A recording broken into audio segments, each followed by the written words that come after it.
Dr. Pacheco Pereira, antes de mais, obrigado por esta disponibilidade de vir aqui falar para uma rede social. O nosso amigo que nestas coisas também é experiente, o seu Abruto. Podíamos mesmo começar por aqui.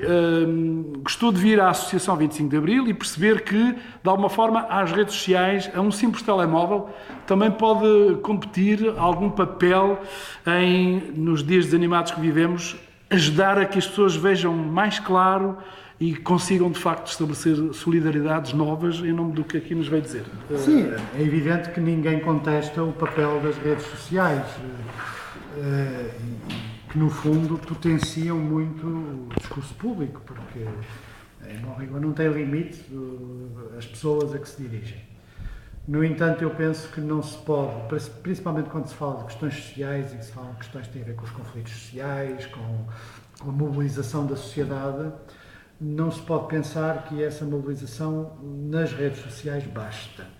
Ela tem que ser complementar da mobilização através da comunicação social tradicional, porque quer num caso, quer noutro, os públicos são diferentes, a amplitude da mensagem é diferente e por muito importante que sejam as redes sociais e os mecanismos interativos que elas favorecem, quando estamos a falar de movimentações sociais com grande amplitude, elas têm que incluir as redes sociais, mas têm que ir para além delas. Queria começar exatamente pelo fim. O doutor veio aqui falar, porque dizemos todos estes almoços à espera do que fazer, porque andamos todos à procura do que fazer. Quando vem falar da decência, palavras a que habitualmente não ligamos, mas quando vem propor isso como método de trabalho, o exemplo, não ignora que isto, ao estar a ser divulgado por nenhum dos média, faz grandes títulos com isto, mas se calhar era isto que eu me queria referir, são os tais trabalhos, os tais contributos, que através de uma rede social, sem qualquer deslumbramento, podemos estar a ajudar a, de facto, esse é o grande abril que falta cumprir. Pois, o problema que se coloca é que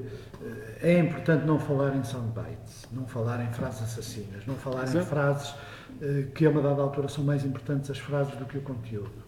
Isso é uma moda. Nós vamos explicar como é que chega à decência.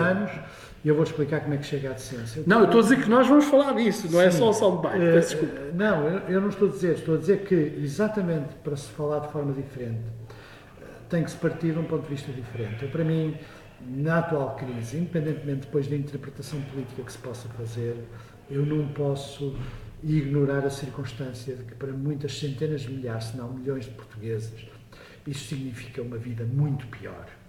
Não só do que tinham, mas do que pensavam ter. Lembre-se, por exemplo, o caso dos desempregados de longa duração. Chamar alguém desempregado de longa duração é um eufemismo, porque na verdade essa pessoa nunca mais vai ter emprego e, portanto, nunca vai ter meio de vida. E isso é um grande atentado contra a sua dignidade subjetiva.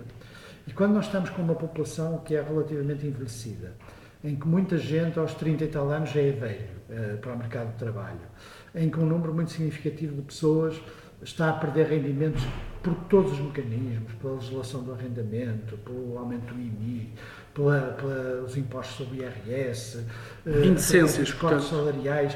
Quer dizer, eu admito que alguma austeridade era necessária, mas essa austeridade devia ser, em primeiro lugar, equilibrada, ou seja, há quem possa pagar mais e não está a pagar correlativamente mais, em relação a quem pode pagar menos e que está a pagar mais do que o menos que devia pagar.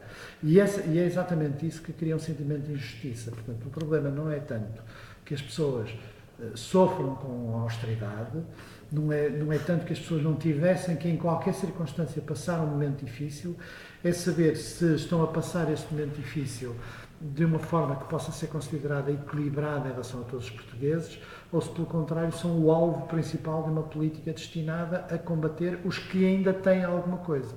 E isso destrói o dinamismo da sociedade.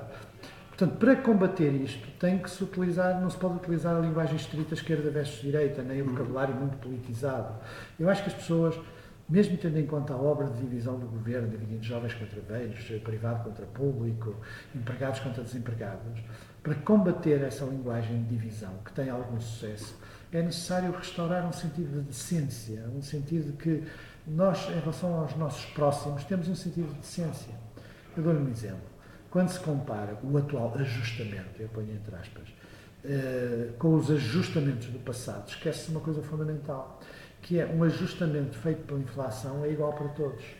e, portanto, toda a gente é atingida. O ajustamento feito essencialmente através de cortes dos salários, de aumentos de impostos sobre o trabalho, de alterações das relações de equilíbrio no meio laboral, de cortes retrospectivos nas pensões, atinge predominantemente alguns. E, nesse sentido, é menos aceitável do que aconteceu no passado. Que, além disso, durou muito menos tempo do que este já dura. Nós estamos a comemorar os 40 anos de Abril. Por isso eu quero aqui trazer um olhar histórico sobre como chegámos até aqui. Acha que, de facto, o conjunto das pessoas, aqueles que estão mais aflitos e aqueles que estão... a classe média, como aqui referiu, acha que temos a versão o mais próxima da verdade, como é que se chegou aqui para poder percebermos como é que podemos sair daqui muito sintético? Isto é tudo dependente de muitas interpretações. Primeiro, nós sabemos pouco sobre o que se passa. Há muita coisa que a gente não sabe. A gente não sabe verdadeiramente como é que são as negociações com a Troika, nós não sabemos verdadeiramente, até a própria situação económica e financeira do país. Já há muito engano, muito dolo que circula. E, portanto, isso significa que as pessoas não têm muitas vezes a capacidade de serem senhoras das suas próprias ações, porque muito lhe é sonegado. Depois, em relação ao sentimento histórico desde o 25 de Abril, é evidente que... Desculpe só, achei que falou do sonegado e queria um parágrafozinho nesse papel, porque tem sido uma luta sua, há algum contributo de alguma comunicação social?